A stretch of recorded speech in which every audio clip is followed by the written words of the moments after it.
أول تعليق من سيد عبد الحفيظ بعد رحيله من النادي الأهلي، ويكشف سبب رحيله عن النادي الأهلي، ويكشف أيضا المؤامرة التي تدبر ضد النادي الأهلي. عزيزي متابع قناة توب تيم، لو أول مرة تشوف القناة ياريت تشترك في القناة وتفعل زر الجرس علشان يوصلك منا كل جديد لو بتحب كل أخبار الكورة. وكمان ما تنساش تعطر فمك بذكر الله والصلاة والسلام على رسول الله. وتعالوا بينا على الخبر نشوف بيقول إيه.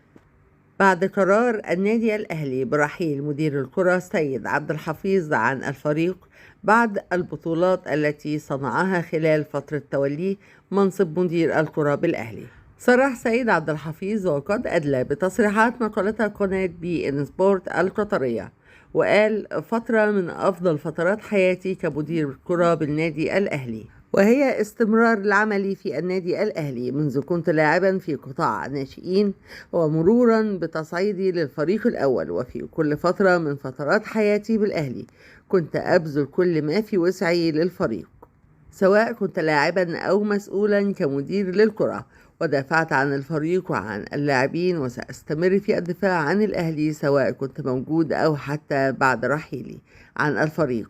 سيبقى مصلحة الأهلي هي أولا قبل أي شيء في حياتي، وكان هذا الشخص أنا أو غيري. كنت أعرف أني لن أستمر أكثر من ذلك، وكنت أنتظر قرار رحيلي. أتقبل جميع القرارات التي تصب في مصلحة الفريق سواء كنت موجود أو حتى لم أكن موجود.